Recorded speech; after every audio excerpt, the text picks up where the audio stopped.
નમસ્કાર વિદ્યાર્થી મિત્રો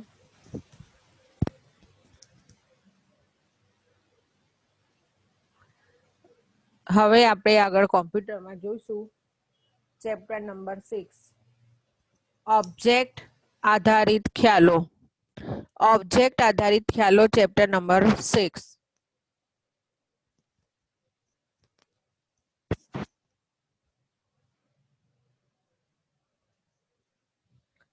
હવે ઓબ્જેક્ટ એટલે કોઈ બી ટૂલ્સ વિશેની સમજ કોઈ બી ટૂલ્સમાં ઓબ્જેક્ટ એટલે ટૂલ્સ વિનિયોગ એને આધારિત આપણે કોઈ બી સમાવેશ કરવો હોય કોઈ ટૂલ્સનો કોઈ ઓબ્જેક્ટનો કોઈ વિનિયોગનો આપણે સમજૂતી રાખવી છે જોવી છે તો એને આધારિત છે ઓબ્જેક્ટ આધારિત ખ્યાલો વિનિયોગનો વિચારો ખ્યાલો આપણે સમજૂતી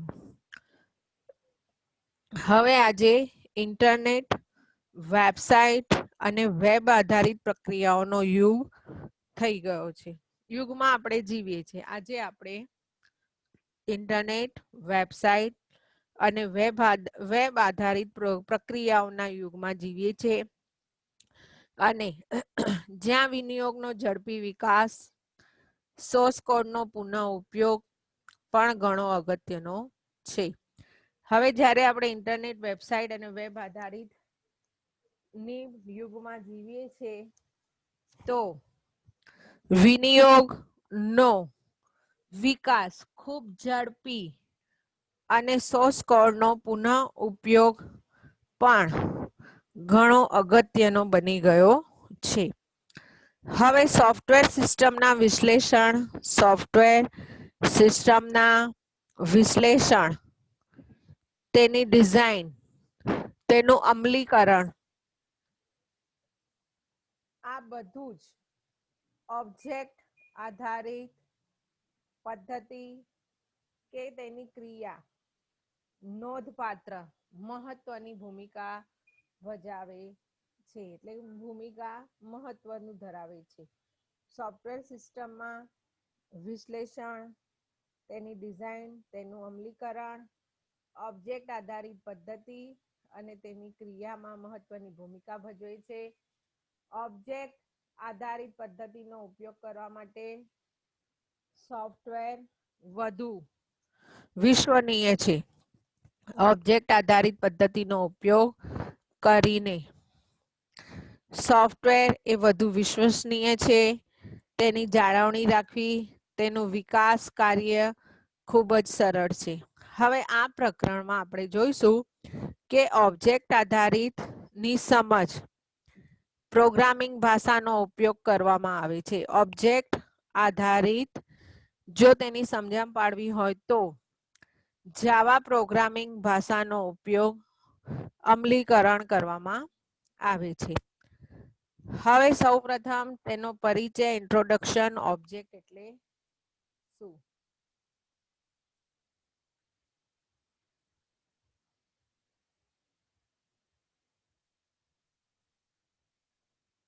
હવે ઓબ્જેક્ટ નો પરિચય ઓબ્જેક્ટ એટલે શું તો ઓબ્જેક્ટ એક પ્રોગ્રામિંગ ની શરૂઆત ઓબ્જેક્ટ આધારિત પ્રોગ્રામિંગની શરૂઆત 1960ના સમયગાળામાં થઈ હતી ઓબ્જેક્ટ આધારિત પ્રોગ્રામિંગની શરૂઆત 1960ના સમયગાળામાં થઈ હતી ઓબ્જેક્ટ આધારિત પ્રોગ્રામિંગની શરૂઆત 1960ના સમયગાળામાં થઈ હતી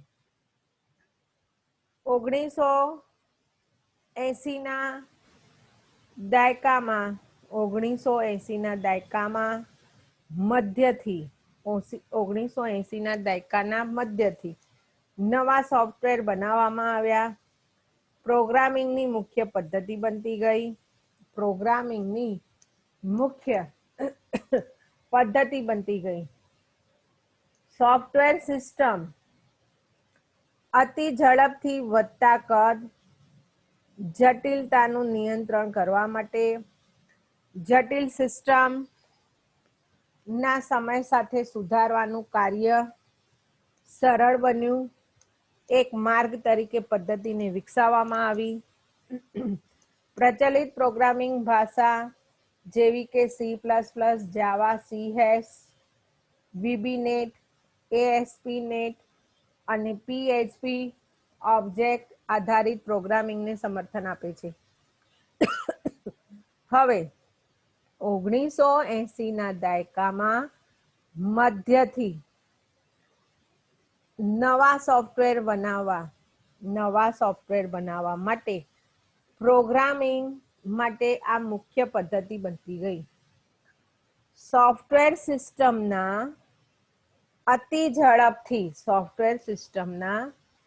અતિ ઝડપથી વધતા કદ અને તેની જટિલતાનું નિયંત્રણ કરવા માટે મોટી અને જટિલ સિસ્ટમને સમય સાથે સુધારવાના કાર્યને સરળ બનાવવાનો એક માર્ગ છે. સોફ્ટવેર સિસ્ટમના અતિ ઝડપથી વધતું કદ, જટિલતાને નિયંત્રણ કરવા માટે અને મોટી જટિલ સિસ્ટમને સમય સાથે સુધારા કરવા માટેનું કાર્ય એક માર્ગ છે. આ પદ્ધતિને વિકસાવવામાં આવી. કેટલીક પ્રચલિત પ્રોગ્રામિંગ ભાષાઓ છે જેવી કે C++, જાવા, C#, VBNet, ASP.NET અને PHP ઓબ્જેક્ટ આધારિત પ્રોગ્રામિંગ ભાષાઓને સમર્થન આપે છે. હવે પ્રોગ્રામિંગ બે પ્રકારમાં વહેંચી શકાય. પ્રોગ્રામિંગ રીતને બે પ્રકારમાં વહેંચવામાં આવે છે. એક, પ્રક્રિયાગત પ્રોગ્રામિંગ અને ઓબ્જેક્ટ આધારિત પ્રોગ્રામિંગ. પ્રોગ્રામિંગ રીતને આપણે બે પ્રકારમાં વહેંચીશું. એક છે પ્રક્રિયાગત પ્રોગ્રામિંગ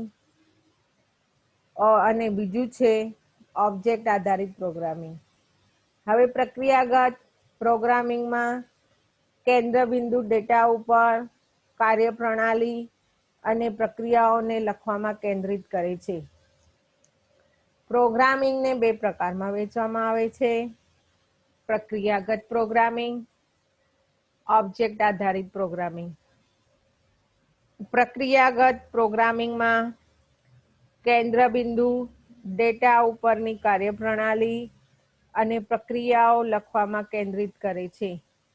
પુસ્તકાલય વિનિયોગ સોફ્ટવેરમાં પુસ્તકાલયના વિનિયોગમાં બધી જ પ્રક્રિયાઓનો વિચાર કરીશું. વિદ્યાર્થી નોંધણી, પુસ્તક વિતરણ, પુસ્તક પરત કરવું, દંડની ગણતરી કરવી, આ બધા જ વિભાગો પર ધ્યાન કેન્દ્રિત કરવામાં આવે છે. હવે ઓબ્જેક્ટ આધારિત પ્રોગ્રામિંગ. પ્રક્રિયાગત પ્રોગ્રામિંગમાં કેન્દ્રબિંદુ ડેટા ઉપરની કાર્યપ્રણાલી પ્રક્રિયાઓ લખવામાં કેન્દ્રિત કરે છે. ઉદાહરણ તરીકે પુસ્તકાલયના વિનિયોગ. સોફ્ટવેર માટે પુસ્તકાલયના વિનિયોગ બધી જ પ્રક્રિયાઓ ઉપરનો બાબતનો વિચાર કરશે. તેનું ધ્યાન વિદ્યાર્થી નોંધણી, પુસ્તક વિતરણ, પુસ્તક પરત કરવું, દંડની ગણતરી, આ બધા જ વિભાગોમાં તેનું ધ્યાન કેન્દ્રિત કરશે.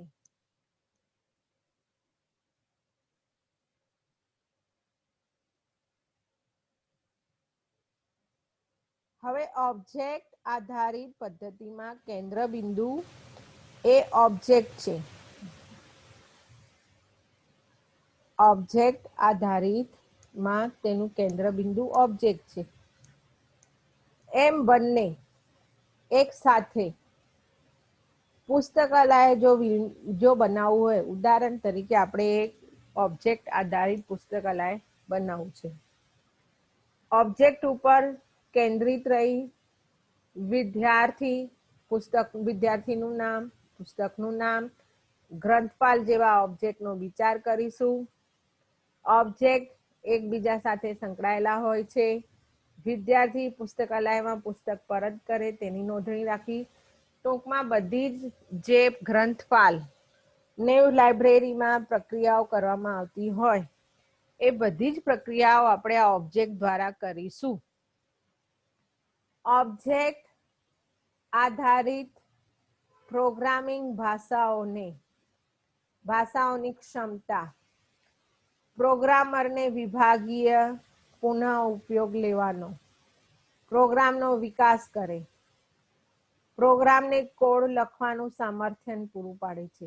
ઓબ્જેક્ટ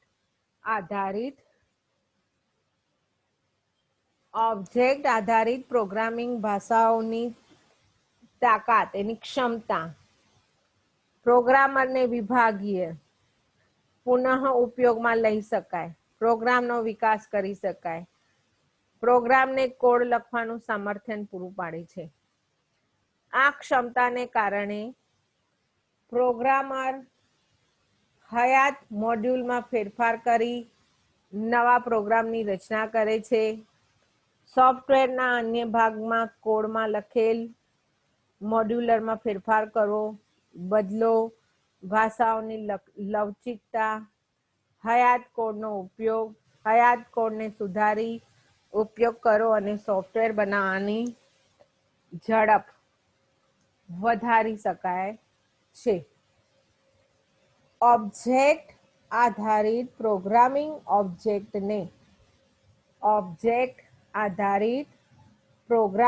ઓબ્જેક્ટને પાયાના એકમ તરીકે વાપરે છે. ઓબ્જેક્ટ આધારિત પ્રોગ્રામિંગ ઓબ્જેક્ટને પાયાના એકમ તરીકે વાપરે છે. ઓબ્જેક્ટ આધારિત પ્રોગ્રામિંગ ઓબ્જેક્ટને પાયાના એકમ તરીકે વાપરે છે. એક સરખા ઓબ્જેક્ટનું ક્લાસમાં વર્ગીકરણ, કમ્પ્યુટરની જે ભાષાઓ ઓબ્જેક્ટ 4 ગુણધર્મો ધરાવે છે. કમ્પ્યુટરની ભાષાઓ ઓબ્જેક્ટના 4 ગુણધર્મો ધરાવે છે. એક છે એબ્સ્ટ્રેક્શન, બીજું છે એન્કેપ્સ્યુલેશન, ત્રીજું છે પોલિમોર્ફિઝમ, ચોથું છે ઇનહેરિટન્સ. આ ભાષા ઓબ્જેક્ટ આધારિત ભાષા તરીકે ઓળખાય છે.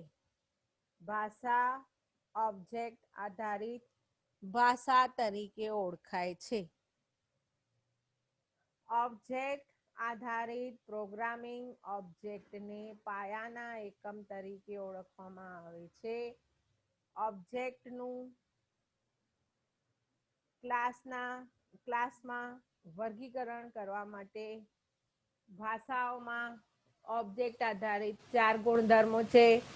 એક છે એબ્સ્ટ્રેક્શન, બીજું છે ઇનકેપ્સ્યુલેશન, ત્રીજું છે પોલિમોર્ફિઝમ, ચોથું છે ઇનહેરિટેન્સ.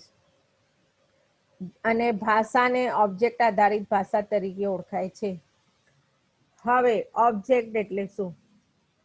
ઓબ્જેક્ટ એટલે કે વાસ્તવિક વિશ્વમાં ઓબ્જેક્ટ દુનિયા જે વસ્તુઓ વડે બનેલી છે. ઓબ્જેક્ટ દુનિયા જે વસ્તુઓ વડે બનેલી છે. કેટલીક વસ્તુઓ જેવી કે વ્યક્તિ, કાર, કોફી ભૌતિક સુવિધાઓ ધરાવે છે. કેટલીક વસ્તુઓ અમૂર્ત સ્વરૂપે હોય છે જેને સ્પર્શ પણ કરી શકાતું નથી. ઉદાહરણ તરીકે તારીખ અને સમય. દરેક ઓબ્જેક્ટ એક અનન્ય ઓળખ હોય છે. દરેક ઓબ્જેક્ટ એકબીજાથી અલગ રીતે ઓળખી શકાય, જેનું દરેક વ્યક્તિ નામ, શહેર, જાતિ, જન્મ તારીખ, વ્યવસાય જેવી લાક્ષણિકતાઓ ધરાવે છે.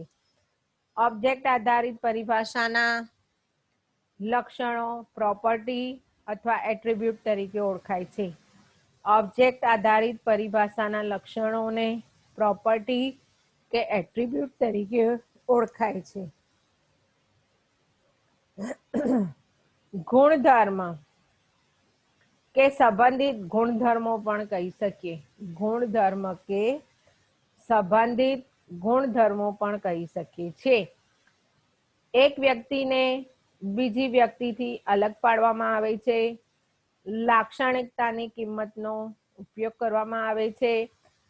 ઉદાહરણ તરીકે રામ અને શ્યામ નામના બે અલગ અલગ વ્યક્તિઓની ઓળખ આપીએ. ઉદાહરણ તરીકે એક વ્યક્તિને બીજી વ્યક્તિથી અલગ પાડવા માટેની લાક્ષણિકતાની કિંમતનો પણ ઉપયોગ અલગ અલગ હોય છે. ઉદાહરણ તરીકે રામ અને શ્યામ નામના બે અલગ અલગ વ્યક્તિઓની ઓળખ. બે વ્યક્તિઓના નામ એક જ હોય. ઉદાહરણ તરીકે ધારો કે બે વ્યક્તિઓના નામ એક જ છે. જન્મ તારીખ તેની લાક્ષણિકતાની મદદ જન્મ તારીખ તેને અલગ પાડી શકે છે. ઓબ્જેક્ટને ઓળખવા માટે લાક્ષણિકતાની કિંમત વાપરવામાં આવે છે. આ કિંમતોને સ્ટેટ તરીકે ઓળખાય છે. આ કિંમતોને સ્ટેટ તરીકે ઓળખાય છે. ઓબ્જેક્ટ સાથે બિહેવિયર સંકળાયેલું હોય તો તે વ્યક્તિ જન્મ લે, નામ મેળવે, સ્થાન બદલે. ફરીથી વ્યક્તિઓના નામ એક જ હોય પરંતુ જન્મ તારીખથી તેની લાક્ષણિકતાઓથી તેની મદદથી આપણે એને અલગ રીતે ઓળખી શકીએ છીએ. ઓબ્જેક્ટને ઓળખવા માટે લાક્ષણિકતાની કિંમત વાપરવામાં આવે છે અને આ કિંમતને સ્ટેટ તરીકે ઓળખાય. ઓબ્જેક્ટ સાથે બિહેવિયર સંકળાયેલું હોય છે.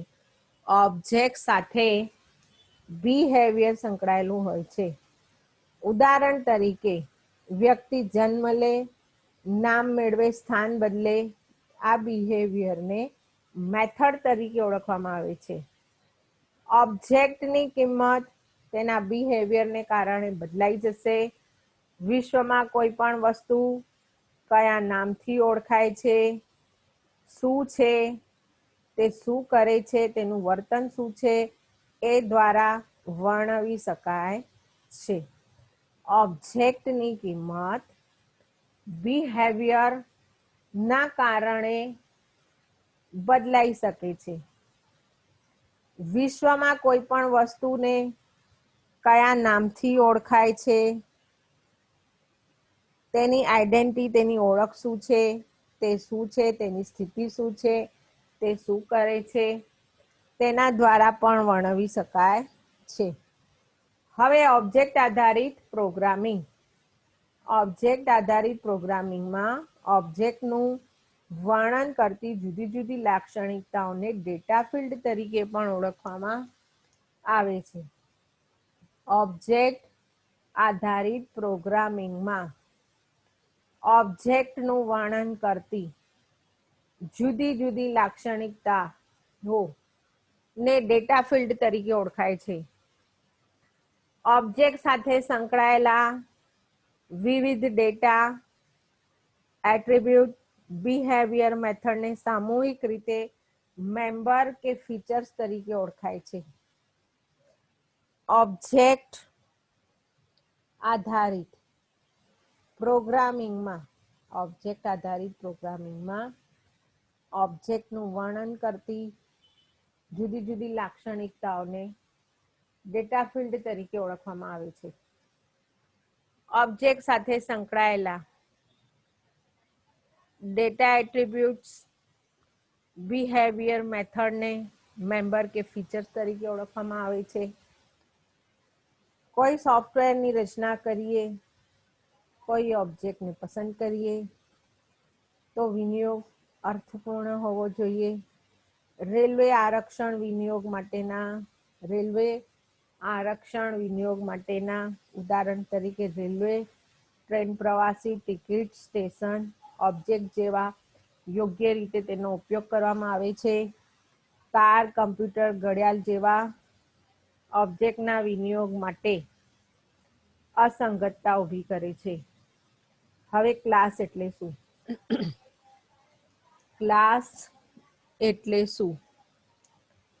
ઉપર જણાવેલા પર્સન ઓબ્જેક્ટને સહેલાઈથી જોડી શકાય છે. ઉપર જણાવેલા પર્સન ઓબ્જેક્ટને સહેલાઈથી જોઈ શકાય છે. ઓબ્જેક્ટ એક સરખી લાક્ષણિકતા બિહેવિયર ધરાવે છે. સ્ટેટથી એકબીજાથી ડેટા કિંમતોથી જુદા પાડે છે. ઓબ્જેક્ટ આધારિત પદ્ધતિ ક્લાસનો ઉપયોગ કરી એટ્રીબ્યુટની કિંમતોથી અલગ પાડે છે. ઓબ્જેક્ટને અભિવ્યક્ત કરવા માટે તેને સમર્થન બનાવે છે. ક્લાસને જુદા જુદા ઓબ્જેક્ટની એક બ્લુપ્રિન્ટ તરીકે ગણી શકાય છે. ક્લાસ એ સમાન લક્ષણો ધરાવતી બહુવિધ ઓબ્જેક્ટનું એક ટેમ્પલેટ છે. એક સમાન attribute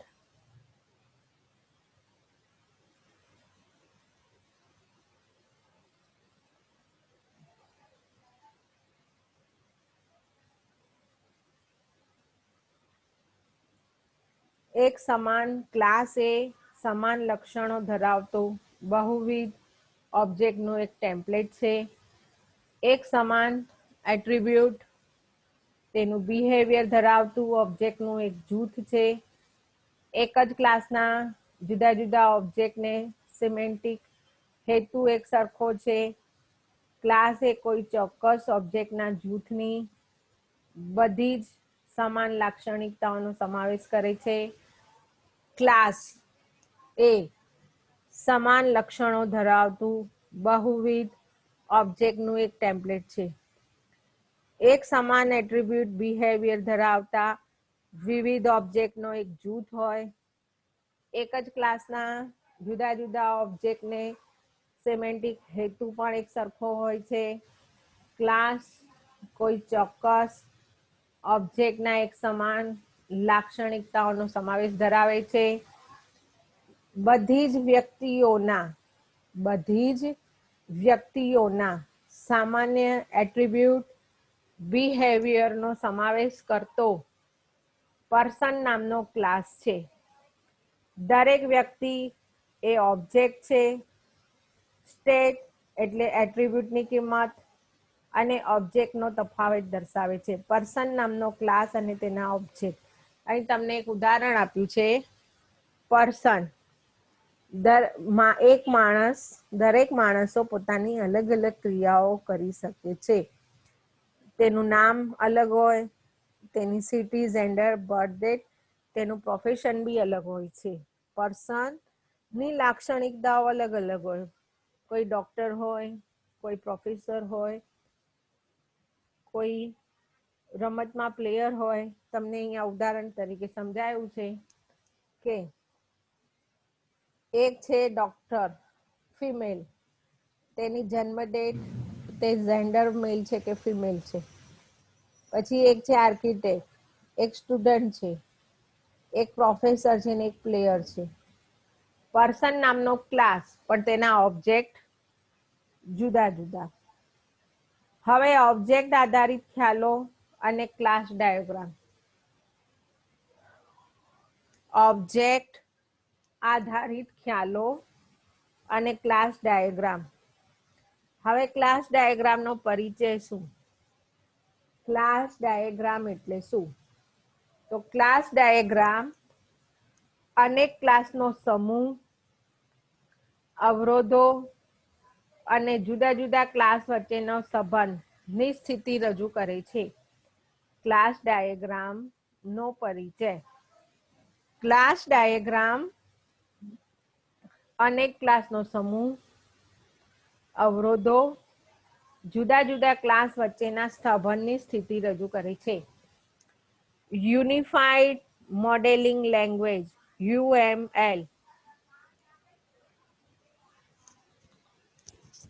unified modelling language UML નો ઉપયોગ ઓબ્જેક્ટ આધારિત સોફ્ટવેર ની પ્રતિકૃતિ તૈયાર કરી આલવામાં મદદરૂપ બને છે. વિનિયોગની રચના તૈયાર કરવામાં મદદ કરે. UML એક દ્રશ્ય મોડેલિંગ ભાષા છે. OMG ઓબ્જેક્ટ મેનેજમેન્ટ ગ્રુપ દ્વારા પણ તેને વ્યાખ્યાયિત કરી શકાય, તેની જાળવણી કરી શકાય. UML સોફ્ટવેર વિવિધ પાસાઓને રજૂ કરે છે. નામ નિર્દેશન વાળી અનેક આકૃતિઓ દર્શાવે છે. UML નું ફૂલ ફોર્મ છે યુનિફાઈડ મોડેલિંગ લેંગ્વેજ. OMG નું object management group. UML software વિવિધ પાસાઓને રજૂ કરે છે. નામ નિર્દેશન વાળી અનેક આકૃતિઓને જણાવશે. ક્લાસ ડાયાગ્રામ વિનિયોગના સ્થાયી દેખાવને પ્રતિકૃતિ બનાવવામાં મદદરૂપ કરે છે. ક્લાસ ડાયાગ્રામ રેખાકૃતિઓ ધરાવે છે. ઓબ્જેક્ટ આધારિત ભાષાઓને સીધો જોડી સોફ્ટવેર બનાવશે. ક્લાસ ડાયાગ્રામમાં કોઈ પણ ક્લાસને રજૂ કરવા માટે આઇકોન, નેમ, એટ્રીબ્યુટ અને બિહેવિયર નો સમાવેશ કરી એક લંબચોરસ 3 વિભાગમાં વિભાજિત કરવામાં આવે છે. એક લંબચોરસ 3 વિભાગમાં વિભાજિત કરવામાં આવે છે.